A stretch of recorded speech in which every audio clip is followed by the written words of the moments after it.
Mukesh MLA ഉൾപ്പെടെവർക്കെതിരെ പീഡന പരാതി നൽകിയ നടിക്കെതിരെ ബന്ധുവായ യുവതി രംഗത്ത്. നടിക്ക് സെക്സ് മാഫിയയുമായി ബന്ധമുണ്ടെന്നും തന്നെയും കുടുക്കിയെന്നുമാണ് ആരോപണം. എന്നാൽ യുവതിക്ക് പിന്നിൽ ഉന്നതർ ഉണ്ടെന്നാണ് നടിയുടെ പ്രതികരണം. ലൈംഗിക പീഡന പരാതിയിൽ സംവിധായകൻ VK പ്രകാശിന്റെ അറസ്റ്റ് രേഖപ്പെടുത്തിയ ശേഷം ജാമ്യത്തിൽ വിട്ടു. നടിക്ക് സെക്സ് മാഫിയുമായി ബന്ധമുണ്ടെന്നാണ് അടുത്ത ബന്ധു കൂടിയായ യുവതിയുടെ ആരോപണം. 10 വർഷം മുൻപ് തന്നെയും കുടുക്കി. ഓഡിഷനായി ചെന്നൈയിലെത്തിച്ചായിരുന്നു ഇതെന്നും വെളിപ്പെടുത്തൽ. എന്നെ കൊണ്ടൊരു ഹോട്ടൽ റൂമിലേക്കായിരുന്നു. അവിടെ 5-6 ആണുങ്ങളുണ്ടായിരുന്നു. അവിടെ ചെന്നു. അവിടെ ഉള്ളവർ വന്ന് എനിക്ക് ആദ്യം ഷെയ്ക്കാൻ തോന്നുന്നു. പിന്നെ അടുത്തയാൾ വന്ന് എൻ്റെ മുഖത്തും മുടിയിലും കവിളിലൊക്കെ തൊട്ടു, എൻ്റെ ഷോൾഡറിലൊക്കെ പിടിക്കുകയും ചെയ്തു. അപ്പോൾ ഞാൻ അവരെ തട്ടി മാറ്റി.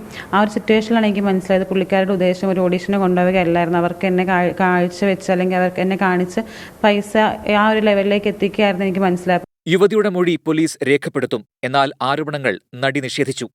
രാഷ്ട്രീയ സിനിമാ മേഖലയിലെ പ്രമുഖരാണ് ആരോപണത്തിന് പിന്നിലെന്നാണ് പ്രതികരണം. എല്ലാവരുടെയും കളിയാണ് ഇത്.